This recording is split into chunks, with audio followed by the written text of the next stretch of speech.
This is Beyond a Reasonable Doubt with your hosts, Mark Garrigus and Gary Smith.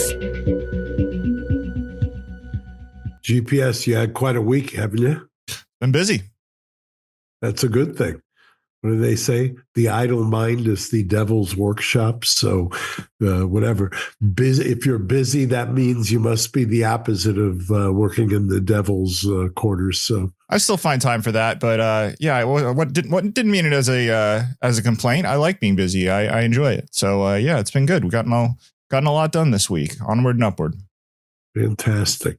You know, in my world, which obviously, admittedly, is a confined space, it seems like it's all Diddy all the time. Yeah, how about in your world?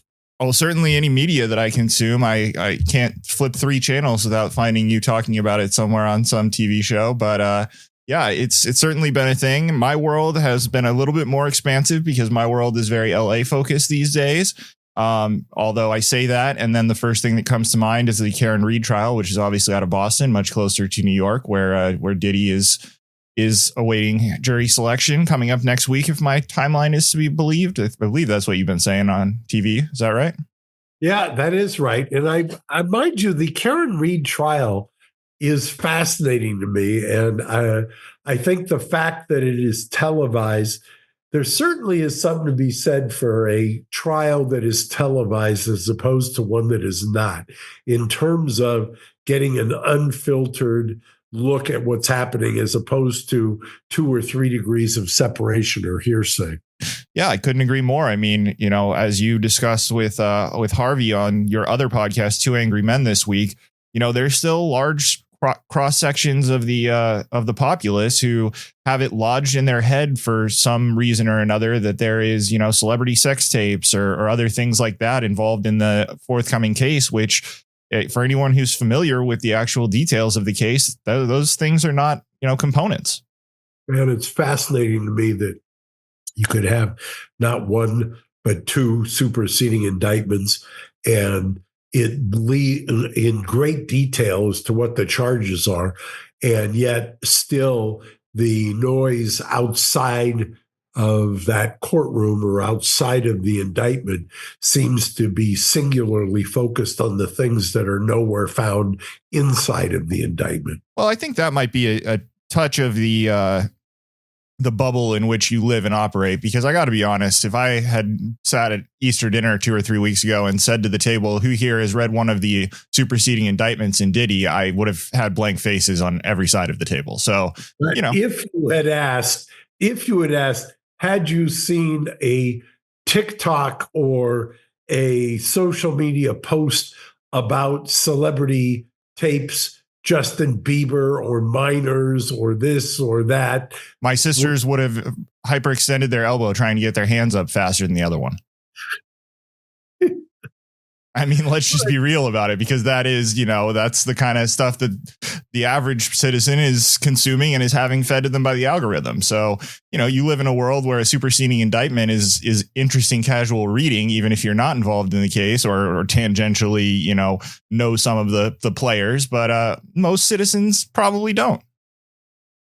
It's a wonderful time to check out the feed that gives you your news and your information, because depending on who your source is, I suppose that's the fire hose or water hose you're drinking out of that gives you the water, whether it's distilled, tainted or not.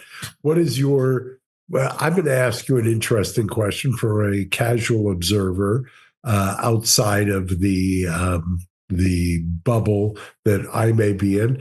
What is your ideal Diddy juror if you're the prosecution? Well, if I'm the prosecution, it's probably going to be a female, probably around my age, which is to say in the 35 to 55 demo. I'm 40, so I call myself squarely in the middle of that demo.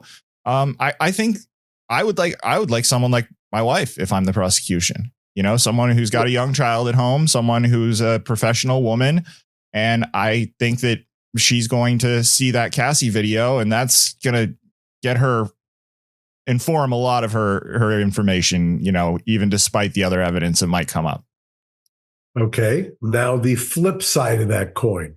If you're the defense, who do you want? I want a male professional who's probably slightly older, 45 to 65, and preferably someone successful who has a decent amount that they would stand to lose. Very interesting. Maybe you're miscast as the video maven that you are and production maven that you are. Maybe you should have pursued jury consulting. Yeah, I don't know.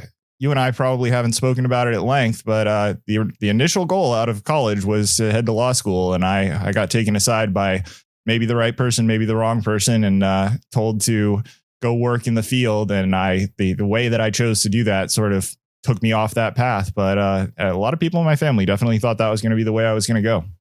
Really? Oh yeah, so yeah. What do they say now?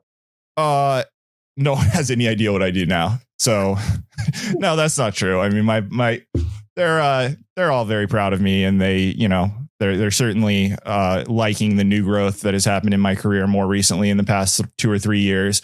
But they enjoyed that I was going for something that I was passionate about, even if they didn't necessarily understand it. When I got into the podcasting industry, most of the people at that dinner table had to have it explained to them what that industry was and what a podcast was, probably at that point 14 years or so ago.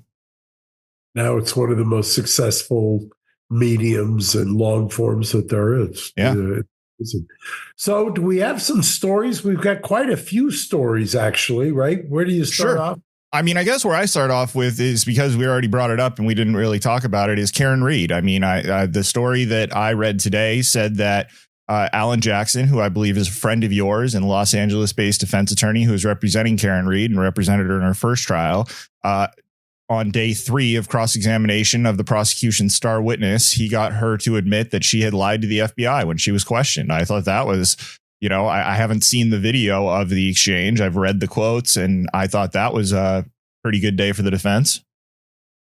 The thing I've come over, and I was remarking with she who will not be named, but is as much of a Karen Reed-ophile, if there is one, is if you're talking about McCabe, obviously, it's a makeover. And I'm not talking about physical makeover, although it applies, but the makeover as a witness on direct from trial number 1 to trial number 2. Did you notice this? Oh, of course. There was a stark difference. Do you attribute that to the prosecution this time, to the former defense attorney who they brought in as a ringer to run the prosecution this time? Do you believe that that's just diligent witness prep on his part?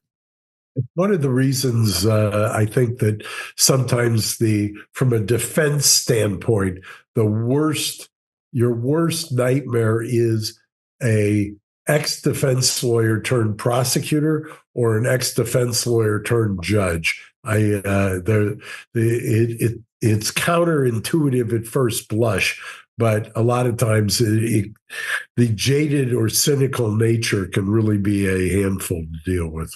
Yeah, absolutely. I believe that a trial that I sat in with you was a defense attorney turned judge. Is that not correct? That's correct. Absolutely correct. It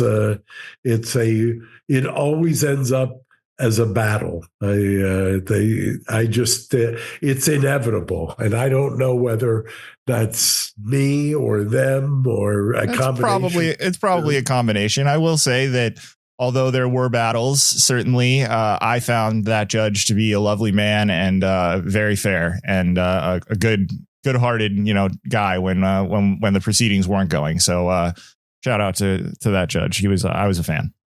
Yeah, I agree. Great man. Okay, so Karen Reed, interesting, because one of the takeaways from that, if you're a lawyer, is there were a lot of people who were saying AJ was not scoring points, but I frankly think that what he was doing was playing a longer game and it was designed, and that the to your point, one of those Perry Mason-like moments where you get the person to admit actually lying to the FBI, which, by the way, obviously you're going to hear about it in closing. If they'd lie to the FBI, then what makes you think they're not lying to you is the obvious conclusion. I think Alan gave a masterclass in that. Yeah, I agree. I thought, I saw some of that on social media too, that Alan wasn't scoring points, but ultimately I think that that's people watching on TV deciding what point system is for themselves. But in reality, the audience is not the audience on television. The audience is the 12 people in the box, or I guess maybe it's 16 or it's 16 or 18 because they seat all the jurors, including the alternates. And then it's only in deliberations that it gets pared down. But I think that I would be interested to see how it was playing in the room. Obviously, the TV feeds don't show the jurors for obvious reasons, but those are the faces that you really want to look at to see whether or not points are getting scored. It's exactly right. I mean, you can tell, obviously, if you're watching on TV, you get a feel for what that kind of the zeitgeist is. But at the same time, one of the things, you try not to do it too much, but as a trial lawyer in the courtroom, you almost can't help but feel what's going on in the jury box. I could not agree more. I mean, just the trial that I sat through with you, it's, even if you're not necessarily looking directly at them, you feel, and it's like sitting in a restaurant. You can tell if a noise is made from a table a few tables off, or if somebody's breaking up with their girlfriend. You pick up these things just from normal social cues, and the same thing is true in a trial. If somebody says something that resonates with, two of the jurors and they both shift in their seat, that's something you pick up on when you're in that room. Yeah, I couldn't agree more. I could not agree more. Now, as we do our tour around, what other legal case would you curate? Well, I mean, I don't know that I necessarily want to go here, but there's certainly the news seems obsessed with the case of the deportee who was, depending on what channel you're on, a Maryland father who was sent to an El Salvadorian prison. Do I have that right? I can't get it straight, considering the wild variations depending on which Twitter account I'm scrolling or a domestic violence.